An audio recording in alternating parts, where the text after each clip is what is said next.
30 degree. Good evening all, welcome to Learners Academy. cos 30 degree क्या बताया? cosec 30, हाँ sorry, cosec 30 degree 2। Mihika cosec 30 degree.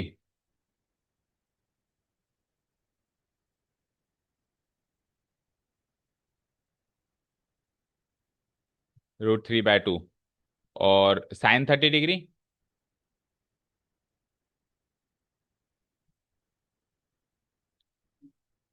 1/√2। दो पूछे, दोनों गलत है, एक आखिरी चांस है। हाँ, cot 45 डिग्री।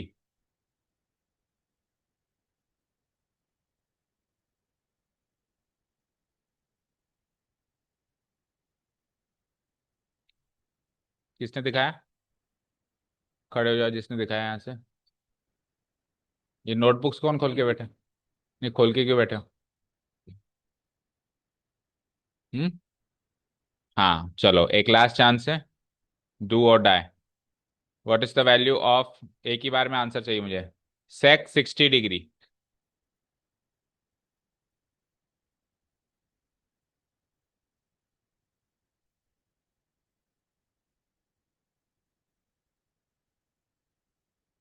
बैठो, खड़े रहो। हाँ, आपको एक लास्ट चांस देते हैं, आप बताओ। What is the value of cos 30 degree?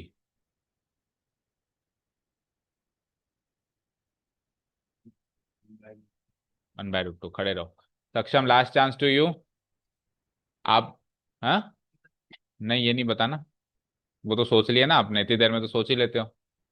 हाँ, आप बताओ मुझे, what is the value of cot 30 degree? Cot 30 degree.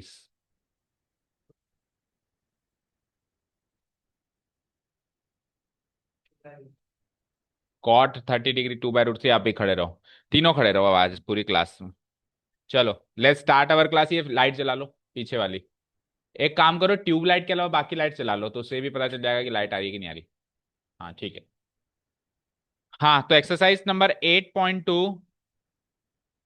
नहीं, अब कुछ नहीं बताना, बताने का समय गया। Exercise number 8.2। अब बाकी जो बच्चे बैठे हैं उनसे भी मैं अभी इन बिटवीन, ये डिस्को बंद कर दो। इन बिटवीन द एक्सरसाइज कोई सा भी ट्रिग्नोमेट्रिक रेशियो की वैल्यू पूछूंगा, तो जो बैठे हैं वो खड़े भी हो सकते हैं, ऐसे मत सोचना। और जो खड़े हैं वो बैठ भी सकते हैं, उनको भी मौका बीच बीच में मिलता रहेगा। ठीक है, हाँ। हम्म। ओके। सो एक्सरसाइज नंबर 8.2 के फर्स्ट एंड सेकंड क्वेश्चन हो गए थे। Let's come to question number third. Note down हो गया?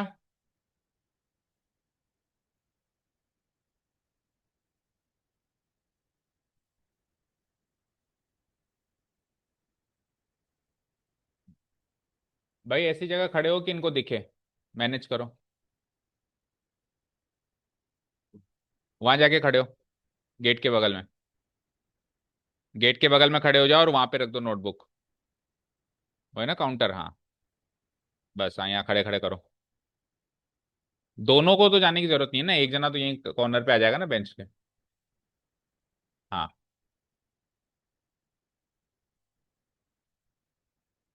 चलो। तो कॉस 45 डिग्री हमारे पास डिवाइडेड बाय सेक 30 डिग्री है, कॉसेक 30 डिग्री है। बोलो हर्षिता, कॉस 45 डिग्री कितना होता है? खड़े हो जाओ, स्टैंड अप। सक्षम, बताओ कॉस 45 डिग्री कितना होता है?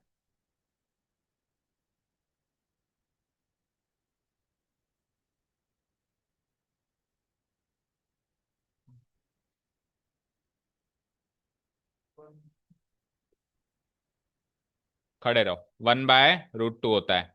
यस, सेक 30 डिग्री बताओ।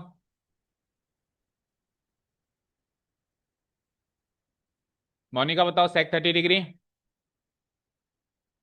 खड़े रहो। सेक 30 डिग्री 2/√3, वेरी गुड। तन्नू बताना, कॉसेक 30 डिग्री 2, वेरी गुड। ऐसे आंसर आना चाहिए। चलो इसको सॉल्व करते हैं, 1/√2।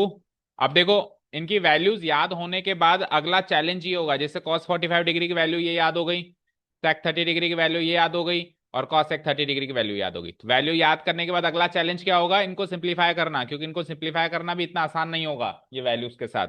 तो देखो कैसे हम सिंप्लीफाई करेंगे, 2 के नीचे कुछ नहीं है तो 2 के नीचे 1 मान लें। तो √3 और 1 का एलसीएम क्या होता है, √3। बोलो, √3 और 1 का एलसीएम √3। 1 × 2 क्या हो जाएगा, 2। और √3 × 2 क्या हो जाएगा, 2√3। एलसीएम जैसे नॉर्मली अपन एलसीएम लेते हैं वैसे ले लिया।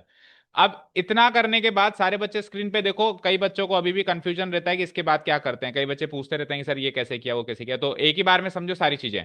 देखो, जब न्यूमरेटर पोर्शन में भी एक फ्रैक्शन रखा हुआ हो और डिनोमिनेटर पोर्शन में भी एक फ्रैक्शन रखा हुआ हो, तो इसको सॉल्व करने के रूल्स क्या होते हैं, या तो आप ऐसे करो, जो एक्सट्रीम टर्म्स हैं यानी जो सबसे ऊपर और सबसे नीचे हैं, इनको मल्टीप्लाई करके ऊपर रख दो, और जो बीच वाली टर्म्स हैं ये और ये, इनको मल्टीप्लाई करके नीचे रख दो। तो बोलो ये तरीका याद हुआ। जो ऊपर और नीचे बिल्कुल लास्ट आखिरी में और सबसे ऊपर है उनको मल्टीप्लाई करके कहां रखना है, ऊपर। ठीक है, और जो बीच वाली हैं दोनों उनको मल्टीप्लाई करके कहां रखना है, नीचे। या तो ऐसे याद रखो, और नहीं तो उससे भी आसान तरीका यह है कि जो न्यूमरेटर में फ्रैक्शन है उसका डिनोमिनेटर तो आएगा नीचे, और जो डिनोमिनेटर में फ्रैक्शन है उसका डिनोमिनेटर जाएगा ऊपर, और दोनों के न्यूमरेटर अपनी जगह पे कायम रहेंगे, हिलेंगे नहीं। मतलब ये न्यूमरेटर में है तो इसका न्यूमरेटर भी न्यूमरेटर में रहेगा, ये डिनोमिनेटर में है तो इसका न्यूमरेटर भी डिनोमिनेटर में रहेगा। समझ नहीं आया, ये न्यूमरेटर बाय डिनोमिनेटर है, ये न्यूमरेटर बाय डिनोमिनेटर है, ठीक है। तो न्यूमरेटर तो अपनी अपनी जगह कायम रहेंगे। ये न्यूमरेटर कहाँ है, ऊपर या नीचे, तो ये ऊपर ही रहेगा। ये न्यूमरेटर कहाँ है, ऊपर या नीचे, ये ऊपर है। अरे ऐसा देखो, ये ऊपर और ये नीचे। हाँ, तो नीचे वाला जो न्यूमरेटर है ये कहाँ है, ऊपर या नीचे, तो ये नीचे ही रहेगा। तो यानी न्यूमरेटर को तो छेड़छाड़ करनी नहीं है, ऊपर वाला ऊपर नीचे वाला नीचे। डिनोमिनेटर जो ऊपर वाला है वो तो नीचे आ जाएगा, और जो नीचे वाला है वो ऊपर। लेट से ये D1 और D2 था तो D1 तो आ जाएगा इसके पास और D2 चला जाएगा उसके पास। अब समझ आया। तो यानी कि छेड़छाड़ किसके साथ करनी है, केवल डिनोमिनेटर्स के साथ, बाकी न्यूमरेटर अपनी जगह रहेंगे। समझ आ गया ना, क्लियर है ना। चलो, तो उन रूल्स के हिसाब से इसको आगे फर्दर सिंप्लीफाई करते हैं। तो बताओ क्या होगा, ये 1 तो ऊपर ही रहेगा, √3 आ जाएगा इसके साथ में, और ये √2 मल्टीप्लाइड बाय 2 + 2√3 हो जाएगा। इसको सॉल्व कर दें,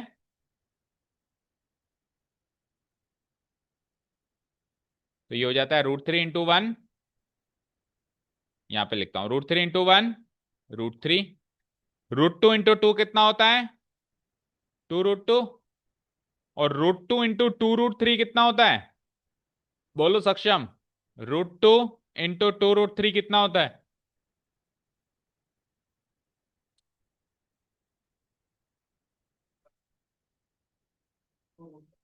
2√5। जोड़ दिया आपने गुणा करने की जगह, हाँ?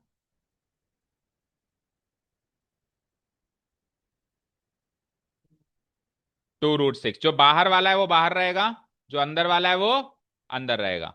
तो ये जो बाहर वाला है, देखो 2 बाहर है तो ये बाहर का बाहर ही रहेगा, और ये 2 अंदर है और ये 3 अंदर है, तो अंदर वाले से मल्टीप्लाई होकर 2 × 3 जा कितना होता है, 6। तो ये क्या बन गया, 2√6। यहां तक कोई डाउट किसी को भी, नो डाउट्स।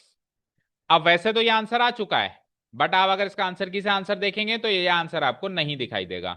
उसका कारण सुनो, मैथमेटिक्स के अंदर किसी भी फ्रैक्शन में नीचे यानी डिनोमिनेटर में इरेशनल क्वांटिटी अच्छी नहीं देती, या यूं कहें शोभा नहीं देती। क्या कहा मैंने, डिनोमिनेटर में इरेशनल वैल्यू शोभा नहीं देती, और एक माइनस साइन भी शोभा नहीं देता। तो अगर ये दोनों चीजें अगर दिख जाती है तो हम क्या करते हैं, इनको ऊपर पहुंचाने की कोशिश करते हैं, दैट मीन्स न्यूमरेटर में पहुंचाने की कोशिश करते हैं, और इस प्रोसेस को कहते हैं रैशनलाइजेशन ऑफ द डिनोमिनेटर। इस प्रोसेस को क्या बोलते हैं, रैशनलाइजिंग द डिनोमिनेटर। अब ये रैशनलाइजेशन प्रोसेस कैसे कैरी आउट होता है वो समझो ध्यान से। तो वो समझने के लिए इधर देखो स्क्रीन पे, अगर मेरे पास कोई पॉलिनोमियल है a + b, तो आपको पता है इसका कॉन्जुगेट क्या होता है, a + b का कॉन्जुगेट सुना है कभी, a + b का कॉन्जुगेट होता है a - b, और a - b का कॉन्जुगेट होता है a + b। कॉन्जुगेट का मतलब यह है कि दो टर्म्स है हमारे पास, तो पहली वाली टर्म का तो साइन चेंज करो मत, a है तो a ही रहने दो, और दूसरी वाली टर्म का साइन अपोजिट कर दो, प्लस है तो माइनस कर दो, माइनस है तो प्लस कर दो, ठीक है, इसको बोलते हैं कॉन्जुगेट। तो ए प्लस बी का कॉन्जुगेट क्या होगा बताओ? ए माइनस बी। और ए माइनस बी का कॉन्जुगेट क्या होगा? ए प्लस। ठीक है, अब सुनो, हम क्या करेंगे, इसमें से नीचे से रैशनल नंबर गायब करने के लिए इसके कॉन्जुगेट से, अभी लिखना मत, समझना, कॉन्जुगेट से मल्टीप्लाई करेंगे, नीचे वाले के किससे मल्टीप्लाई करेंगे? कॉन्जुगेट। तो 2√2 प्लस 2√6 का कॉन्जुगेट क्या बनेगा बताओ? 2√2 प्लस 2√6 का कॉन्जुगेट क्या बनेगा? 2√2 माइनस 2√6। अब फ्रैक्शन में हमने अगर डिनोमिनेटर को इससे मल्टीप्लाई किया तो न्यूमरेटर को भी इसी से मल्टीप्लाई करना पड़ेगा। ठीक है, समझ आया? क्लियर है? अब ये प्रोसेस कैरी आउट करने के बाद क्या आंसर आता है, ध्यान से देखो। 1 to 1 मल्टीप्लाई करेंगे हम, तो √3 इंटू 2√2 बताओ कितना होगा? √3 इंटू 2√2, ये ब्रैकेट लगा देना, बाइनोमियल जहां पर भी है वहां ब्रैकेट लगा देना, है ना? हाँ बोलो। √3 इंटू 2√2, 2√6 लिख दो, ये लो। उसके बाद √3 इंटू 2√6 करना है माइनस लगा के, ये बताओ जरा। √3 इंटू 2√6, तो वापस अंदर वाले से मल्टीप्लाई होगा, तो क्या बनेगा? 18। तो 2√18 हो गया। Numerator portion clear. चलो अब चलते हैं डिनोमिनेटर पोर्शन पे। तो डिनोमिनेटर पोर्शन में भी कायदे से तो यही करना है कि इसको इससे, इसको इससे, इसको इससे और इसको करना तो यही है। बट आप ध्यान से देखो, जब आप इसको कॉन्जुगेट से मल्टीप्लाई कराएंगे, ए प्लस बी को ए माइनस बी से जब मल्टीप्लाई कराएंगे, तो ये हमेशा आइडेंटिटी बनाएगा ए स्क्वायर माइनस बी स्क्वायर की। तो आप ए स्क्वायर माइनस बी स्क्वायर लगा दो यहाँ पे, वो आसान हो जाएगा। तो 2√2 का स्क्वायर माइनस बी यानी कि 2√6 का स्क्वायर। समझ आया? अब इसको सिंप्लीफाई करेंगे ना, तो डिनोमिनेटर में से इरेशनल क्वांटिटी हट जाएगी और वो कहां लग जाएगी? न्यूमरेटर पे लग जाएगी। ठीक है, चलो सॉल्व करते हैं आगे। इसके बाद यहां पे स्पेस नहीं है तो यहां आ जाओ। अब सुनो, 2√6 माइनस, भाई 2√18 को फर्दर और सॉल्व कर सकते हैं, है ना? कर सकते हैं क्या? क्योंकि 18 को फैक्टराइज करेंगे तो पेयर बन जाएगा किसी न किसी का। करो 18 को फैक्टराइज। 2 इंटू 3 इंटू 3, तो 3 का पेयर बन गया, तो 3 बाहर आ गया, 3 बाहर आ गया, 2 ऑलरेडी बाहर बैठा है, 3 2 जा 6, 3 का पेयर बन गया, तो अंदर कौन बचा? 2। समझ आया कि 2√18 को हमने 6√2 में कैसे बदला? तो अगर और सिंप्लीफाई हो रहा है तो इस तरीके से और सिंप्लीफाई करना है। यहां तक सही है? नीचे आ जाओ, 2√2 का स्क्वायर करो जरा, तो 2 का स्क्वायर और √2 का स्क्वायर, और 4 2 जा 8, माइनस 2√6 का स्क्वायर करो, 2 का स्क्वायर और √6 का स्क्वायर, और 4 6 जा 24। यहां तो कोई डाउट नहीं है? चलो आगे सॉल्व करते हैं। तो देखो, इसमें से 2√6 और 6√2 में से 2 को कॉमन ले सकता हूं मैं। 2 को कॉमन लिया तो अंदर क्या बचा? √6 माइनस, और 6 3√2, ओके फाइन। और नीचे आओ, सॉल्व करो, 8 में से 24 गया तो कितना बचा? माइनस का 16। ठीक है, और 2 से -16 कट सकता है, 2 1 जा 2, और ये कितनी बार कट गया? -8 टाइम्स। तो अभी तक का आंसर ये आया, √6 माइनस 3√2 डिवाइडेड बाय -8। अगेन, जैसे डिनोमिनेटर में इरेशनल क्वांटिटी पसंद नहीं है, वैसे ही डिनोमिनेटर में माइनस साइन भी पसंद नहीं है, तो माइनस को हम ऊपर पहुंचाएंगे। तो जैसे ही मैं माइनस को ऊपर पहुंचाऊंगा तो -√6 माइनस 3√2 हो जाएगा, और नीचे +8 हो जाएगा। अब ये माइनस से जब आप मल्टीप्लाई करोगे तो ये फ्लिप हो जाएंगे, जैसे ए माइनस बी है तो पलट के क्या बन जाएगा? बी माइनस है, क्योंकि ये नेगेटिव हो जाएगा और वो पॉजिटिव हो जाएगा। तो पॉजिटिव क्वांटिटी पहले लिख देंगे, तो फाइनल आंसर हो जाता है हमारा 3√2 माइनस √6 डिवाइडेड बाय 8। अब एक बार चेक करो, इसी फॉर्म में आंसर है या फर्दर और सॉल्व किया? इसी फॉर्म में आंसर है। तो वहां पे छोड़ दे तो वो अपने मार्क्स भी देना छोड़ देगा। ठीक है, जितना सिंप्लीफाई हो सकता है उतना करना है। सीधा 2√6 कॉमन आ जाता। 2√6 नहीं आता, 2√2 कॉमन आता। 6 में से 2 कॉमन आएगा, 2 में से 6 कैसे कॉमन आएगा? अच्छा ऊपर में कह रहे हो? हाँ ऊपर में, नीचे में 2√2 कॉमन आ सकता है। 2√18 को दोबारा करूं? 2√18 में क्या दिक्कत आई? 2√18 बराबर 2, √18 को करेंगे 2 इंटू 3 इंटू 3, 3 का पेयर कंप्लीट हुआ, बाहर जाएगा, 3 2 जा 6 √2, ये तो लिखा है।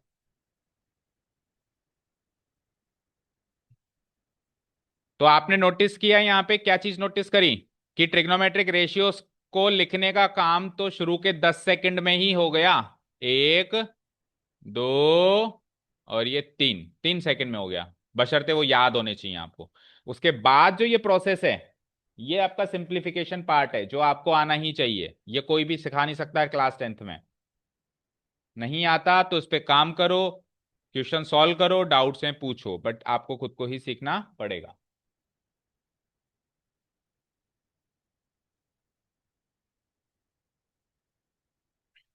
रैशनलाइज करना आ गया सबको डिनोमिनेटर को? बोलो। जो भी इधर क्वांटिटी है उसके कॉन्जुगेट से मल्टीप्लाई करा दो ऊपर नीचे। अगर ए प्लस बी की फॉर्म में है तो ए माइनस बी, और अगर ए माइनस बी की फॉर्म में है तो ए प्लस बी, और जो नीचे लिखा वही ऊपर। ठीक है।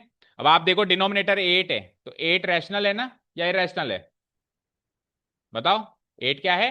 रैशनल। तो जो पहले आंसर आया था उसमें नीचे इरेशनल क्वांटिटी थी, लेकिन अभी जो आंसर आया उसमें नीचे रैशनल क्वांटिटी आ गई।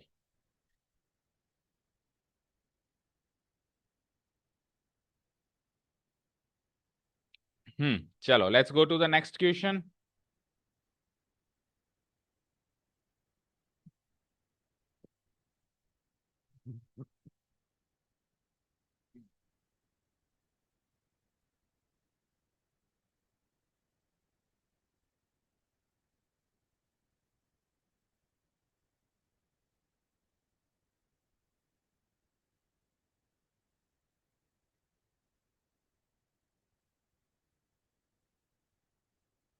आज, कल और परसों, 3 दिन ये एक्सरसाइज का रिवीजन होगा आते ही। कल भी होगा, परसों भी होगा। और जो महान बच्चा हैट्रिक बनाएगा खड़े होने में, तो फिर चौथे दिन उसके पेरेंट्स को बुलाया जाएगा। ठीक है। तो आज कौन कौन स्टैंड अप हो गया था? अच्छा, और जो बच्चे एब्सेंट थे, सो कॉल्ड एब्सेंटीज, उनसे भी कल पूछा जाएगा। ठीक है। तो कौन कौन खड़े हो गए थे आज? इन दोनों को छोड़ के बाकी सब एक एक बार मौका लग गया है ना। भाई लगातार 3 दिन हैट्रिक मारोगे तो पेरेंट्स को बुला के अवार्ड तो दिलवाना पड़ेगा ना, प्राइज तो दिलवाना पड़ेगा हैट्रिक का। चलो let's go to the next question. इसलिए याद करके आ जाना बेटा, नहीं तो मुझसे बुरा कोई नहीं होगा कल। Sine 30 degrees plus tan 45 degrees minus cos x 60 degrees divided by sec 30 cos 60 and cot 45, ये सारी वैल्यूज लिखनी है। रेडी? ओके। यस। बोलो साइन 30 डिग्री। जिससे पूछूं वो। हाँ जी।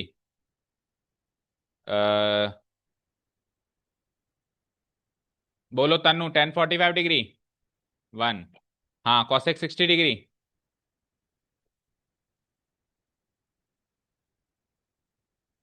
हाँ, कोसेक 60 डिग्री। हाँ,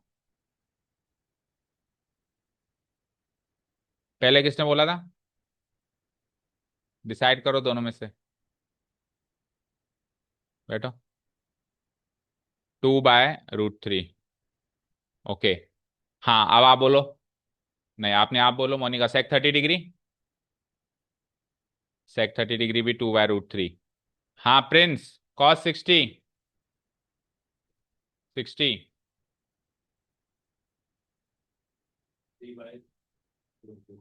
खड़े ही रहो आप, आपको बैठने का मन ही नहीं है आज।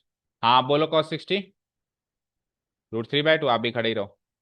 हाँ, आप बोलो किससे पूछूं? अब हो गए सारे। कॉस 60 1/2। मोनिका कॉट 45 1। तो सारी वैल्यूज नोट डाउन हो गई। अच्छा, आपसे नहीं पूछा क्या?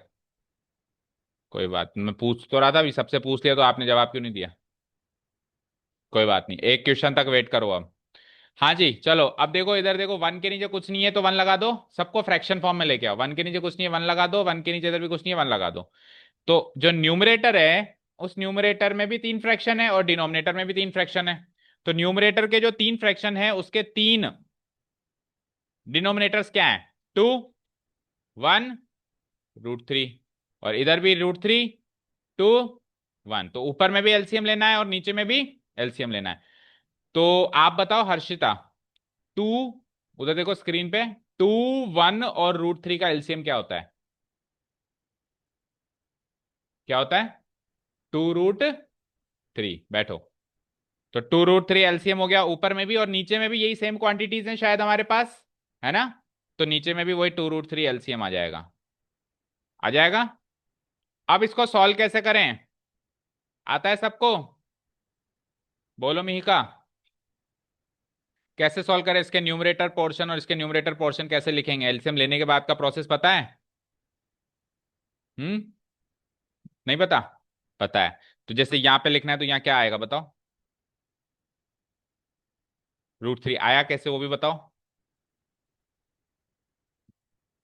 इसको इससे पहले डिवाइड कराया और जो आंसर आया ऊपर वाले से मल्टीप्लाई करा दिया, फिर सिमिलरली इसको इससे डिवाइड कराया, आंसर आया ऊपर वाले से मल्टीप्लाई कराया, फिर सिमिलरली इसको इससे डिवाइड कराया और आंसर आया उसको ऊपर वाले से मल्टीप्लाई कर दिया। ठीक है। तो 2√3 को अगर मैंने 2 से डिवाइड कराया तो बचा √3, और √3 इंटू 1 किया तो √3। 2√3 को 1 से डिवाइड कराएंगे तो 2√3, और 2√3 को 1 से मल्टीप्लाई कराएंगे तो 2√3। 2√3 को √3 से डिवाइड कराएंगे तो क्या बचेगा? 2। और 2 को 2 से मल्टीप्लाई कराएंगे तो 4। यही तीन क्वांटिटीज नीचे हैं बट थोड़ा सा शफल होके हैं। 2√3 को √3 से डिवाइड किया, 2 2 जा 4। 2√3 को 2 से डिवाइड किया, √3 इंटू 1 √3। 2√3 को 2√1 से डिवाइड किया, 2√3 इंटू 1 2√3। ठीक है, डन। चलो इसको सॉल्व करते हैं। So this is equal to, अच्छा कोशिश करो कि ये जो इक्वल टू का साइन है ना, ये न्यूमरेटर और डिनोमिनेटर के बीच में आए, यहां पे इक्वल टू, इक्वल टू। ठीक है। तो देखो यहां पे √3 और 2√3 सॉल्व हो सकते हैं, और यहां पर भी सॉल्व हो सकते हैं ना? बोलो। तो √3 और 2√3 कितने होते हैं? क्या? 3√3। अच्छा जी, और ये 2√3 से 2√3 सीधे ही उड़ा दो। भाई ये नीचे आएगा, ये ऊपर आएगा, तो नीचे ऊपर जाने के बाद उड़ा दो, उससे बढ़िया बढ़िया पहले उड़ा दो। ठीक है ना? क्लियर है? तो उधर क्या बचा मेरे पास? √3 प्लस 2√3 यानी कि 3√3 -4। और नीचे क्या बचा मेरे पास बोलो? √3 2√3, 3√3 +4। सही है? यहां तक कोई डाउट किसी को? और ये 2√3 से 2√3 कैंसिल आउट हो चुका है। नहीं कट सकता। फिर तो √3 से √3 भी कट जाए और 4 से 4 भी कट जाए। अगर कटना होता तो तीनों ही कट जाए, फिर एक क्यों कटेगा?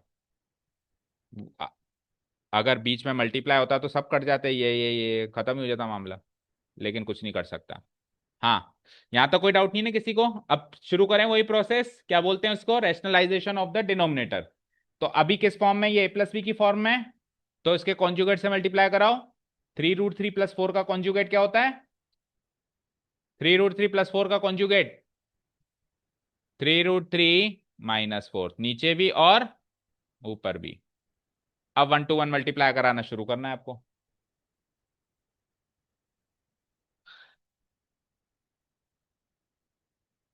इधर आ जाओ।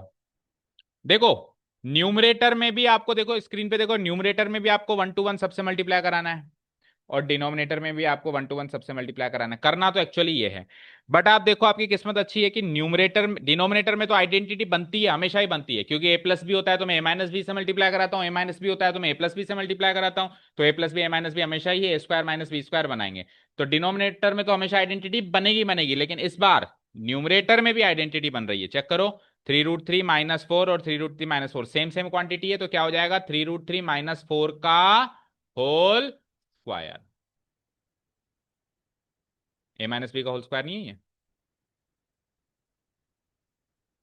a-b का होल स्क्वायर आइडेंटिटी नहीं है? a² - 2ab + b²। ठीक है। अरे ये सेम चीज से मल्टीप्लाई हो रही है तो इसका होल स्क्वायर हो गया ना। अब खोलेंगे जब आएगा ना 2ab तो। कहाँ पे? इधर। जो नीचे होगा वही तो ऊपर होगा। प्लस क्यों आएगा ये बताओ? कारण बताओ, प्लस क्यों आएगा? किस हिसाब से आएगा प्लस? जो ये है इसका कॉन्जुगेट क्या है? और जो यहां होगा वही यहां होगा। पिछले क्वेश्चन में क्या किया है? ये दोनों सेम किए हैं कि नहीं किए हैं? नहीं किए हैं। आप दिखाओ आपकी नोटबुक दोनों में।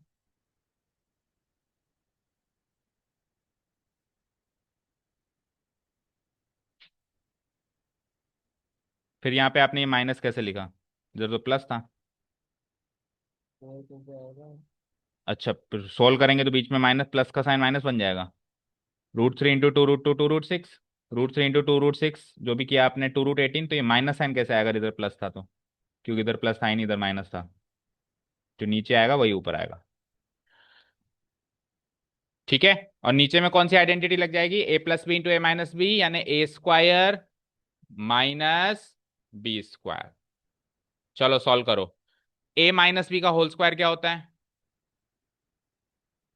b - 4 को, a - b के होल स्क्वायर में b की वैल्यू 4 होगी, क्योंकि इसको कंपेयर करेंगे हम किससे, a - b के होल स्क्वायर से।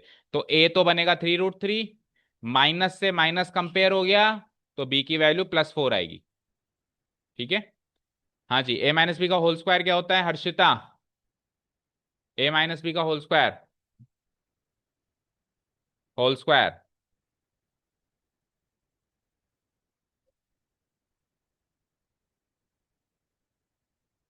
आपको पता है ना, मैंने ये सवाल आपसे क्यों पूछा है, तो आपने मांगी भी कहाँ थी, फिर नहीं भेजी तो आपने मांगी कहाँ,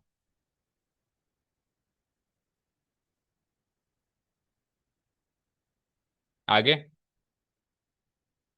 अब इसको इस a² -2ab + b² इस आइडेंटिटी से एक्सपैंड कर सकते हो इस वाले एक्सप्रेशन को। तो a का स्क्वायर करेंगे यानी 3√3 का स्क्वायर करेंगे,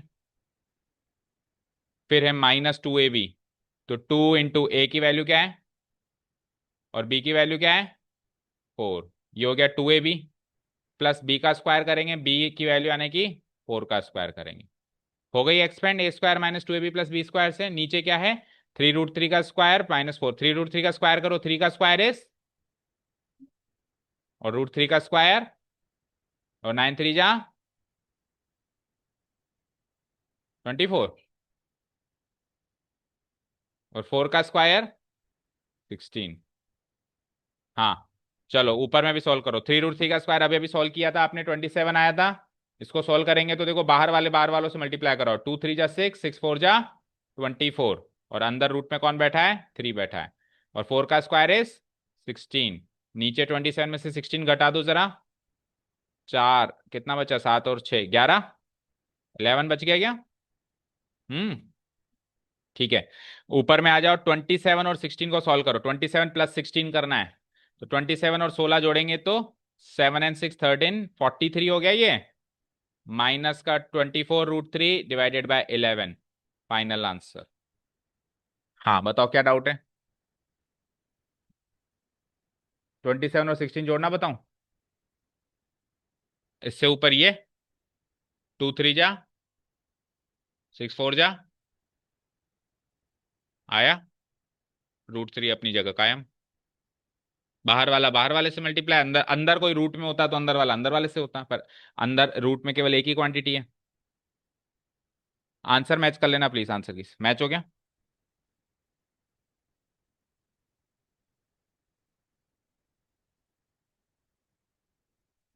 चले नेक्स्ट क्वेश्चन पे। अगेन आपने नोटिस किया होगा कि यहां से यहां तो हम फिर भी जल्दी आ गए, हालांकि बहुत सारे बच्चों को याद नहीं है क्वांटिटी। होपफुली कल तो ये सारी क्वांटिटी सबको याद होंगी, 30 की 30 वैल्यूज। तो क्या नोटिस किया, यहां से यहां तो यूं ही आ जाते हैं हम बातों बातों में, लेकिन उसके बाद की जर्नी होती है मुश्किल। ठीक है, यानी एक्चुअल सिंप्लीफिकेशन। चले नेक्स्ट क्वेश्चन पे। ओके, फिफ्थ पार्ट देखो इसका। 5 cos² 60 degrees +4 sec² 30 degrees -10 square 45 degrees divided bye sin² 30 degrees +cos² 30 degrees. ठीक है, करें सॉल्व। जब आप लास्ट एक्सरसाइज सॉल्व कर चुके होंगे ना, तो आप डायरेक्ट लिखेंगे, जो डिनोमिनेटर है ना इसकी वैल्यू 1 है, सीधे लिखेंगे आप, कुछ वैल्यू नहीं रखोगे, सीधे इसकी वैल्यू 1 लिखोगे आप। वो कैसे, तो उसके लिए सस्पेंस बनाए रखो, अभी तो वैल्यूज लिखो। अभी वैल्यूज लिखे तो भी 1 ही आएगा, देखना। ओके करें। हाँ 5 लिखा हुआ है, cos² 60 degrees. Harshita, cos² 60 degree का मतलब क्या होता है, cos 60 की वैल्यू मैं वैल्यू पूछ ही नहीं रहा हूं, वैल्यू तो अब पूछना स्टार्ट करूंगा। मैं तो पूछ रहा हूँ कॉस स्क्वायर 60 डिग्री का मतलब क्या होता है। कॉस का स्क्वायर, कॉस कोई नंबर है उसका स्क्वायर करते हैं। कॉस 60 की वैल्यू का स्क्वायर। तो कॉस 60 की वैल्यू बता दो, तो मैं स्क्वायर कर देता हूं। 1/2, 5 इंटू, ये 1/2 का स्क्वायर करेंगे भाई, समझ गए ना स्क्वायर क्यों कर रहे हैं। अभी ऊपर वाले सारे किसी क्वेश्चन में हमने स्क्वायर नहीं किया क्योंकि स्क्वायर आया नहीं था, अभी स्क्वायर आया। आया था सेकंड, अच्छा कल कर लिया, आज नहीं किया ना। प्लस 4 sec² 30 डिग्री, प्रिंस सेक 30 डिग्री। 2/3 तो कोई पूरे 30 में वैल्यू में से कोई नहीं है। हाँ सक्षम सेक 30 डिग्री। 2/√3 करेक्ट है क्या। करेक्ट है पक्का। सोच लो, वो बैठ सकता है, आप खड़े हो सकते हो। सेक 30 डिग्री। हाँ,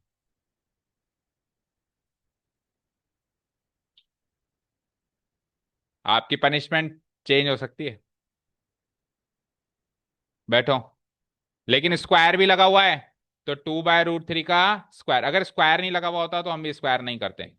1045 डिग्री हर्षिता, लेकिन उसका स्क्वायर है तो हम भी क्या करेंगे, 1 का स्क्वायर।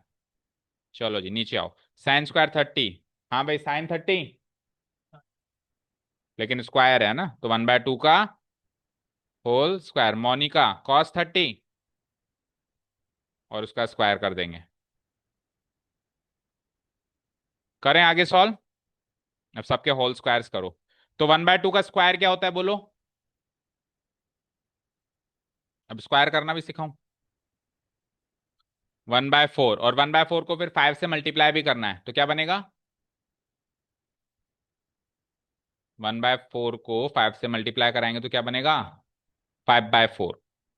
5/4 प्लस 2/√3 का होल स्क्वायर करो, तो 2 का स्क्वायर और √3 का स्क्वायर, तो ये क्या बना 4/3, और 4/3 को 4 से मल्टीप्लाई करें तो 16/3, माइनस 1 का स्क्वायर, 1 कुछ नहीं है तो नीचे भी 1, ओके, डिवाइडेड बाय 1/2 का स्क्वायर 1/4, और √3/2 का स्क्वायर करेंगे, √3 का स्क्वायर 3, और 2 का स्क्वायर 4।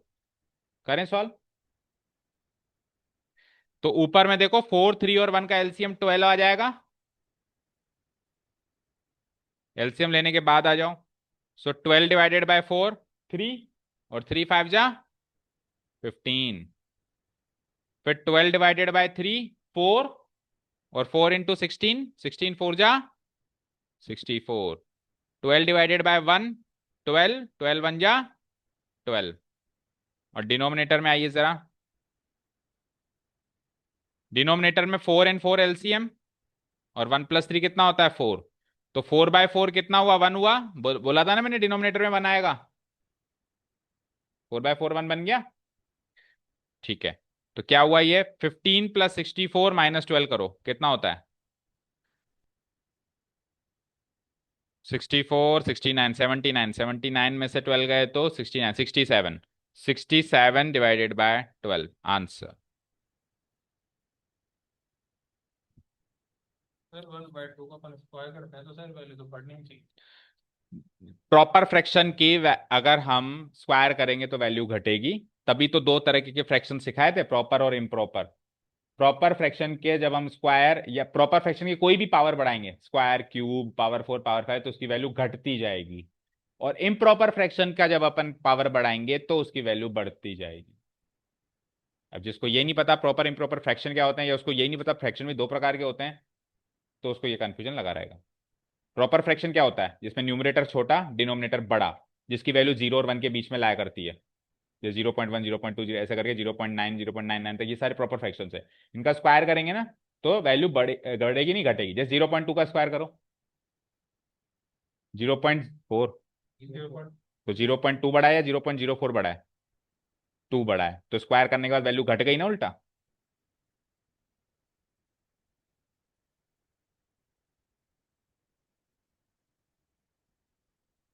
कर दूं डिलीट। तो इस बार तो कोई रैशनल क्वांटिटी बनी नहीं, तो रैशनलाइजेशन ऑफ डिनोमिनेटर करने की जरूरत हमको पड़ी नहीं। Choose the correct option, justify your answer. Next question है, सेकंड का फर्स्ट पार्ट है। तो 2 tan 30 degree divided by 1 + tan² 30 degree. बताओ। 2 × tan 30 डिग्री, मिहिका। आज का पहला सवाल tan 30 डिग्री था और वो आपसे ही था।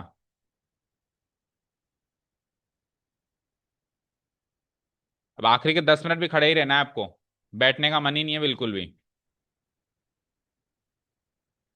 चलो खड़े हो, स्टैंड अप। हाँ, बोलो।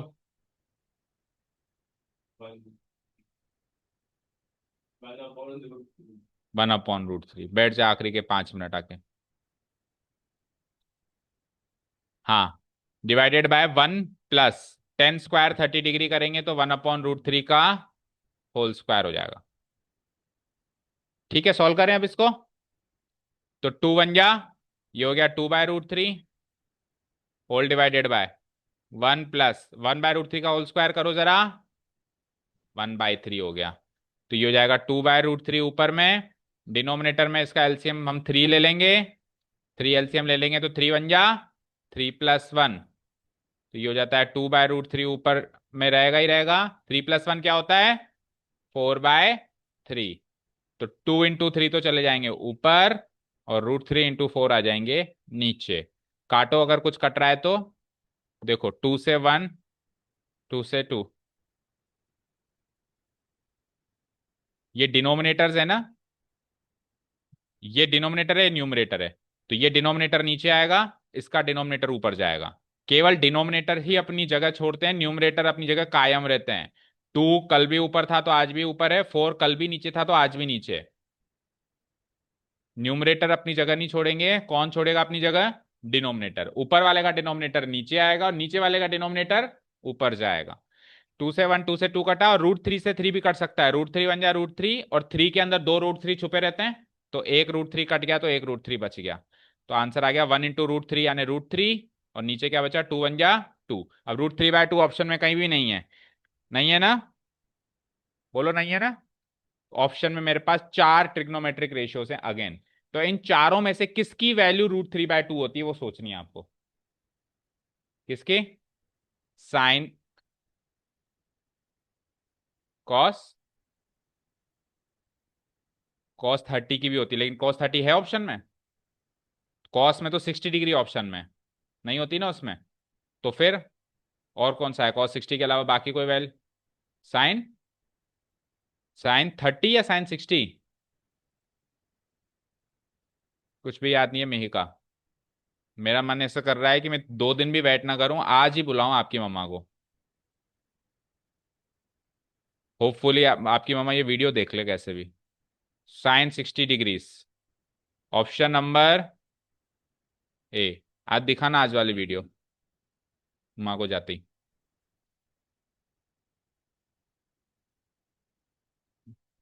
ये सॉल्व ही तो किया है, और क्या है? क्यों नहीं लिखोगे?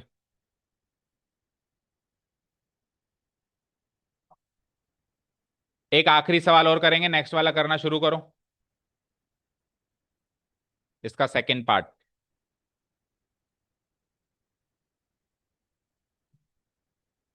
ये वाला। 1 - tan² 45 degrees divided bye 1 + tan² 45 degrees.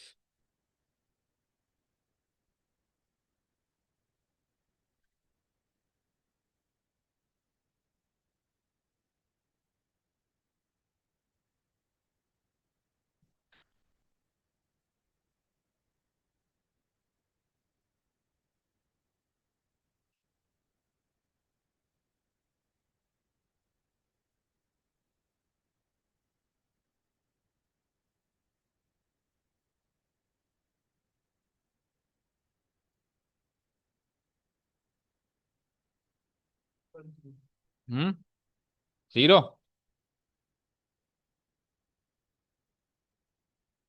Solve कर लिया।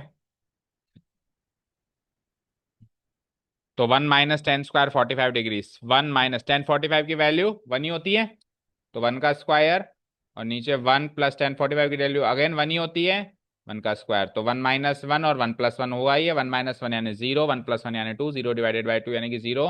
Option number D. ठीक है, यहां तक क्लियर है। अब बचे हुए क्वेश्चन हम कल करेंगे। आपको क्वेश्चन नंबर 4 इसका घर से होमवर्क करके आना है। तो एक ये थर्ड, उसके बाद ये वाला थर्ड, और उसके बाद ये ट्रू फॉल्स, ये सारे हम कल करेंगे। ठीक है, ये वाला 4th वाला आप होमवर्क करके आओ, ये वाला कल मैं करवाता हूं, उसके बाद फिर ये और नीचे के ट्रू फॉल्स ये कल करेंगे। जाओ। Thank you so much for listening to us. Have a nice day, keep learning.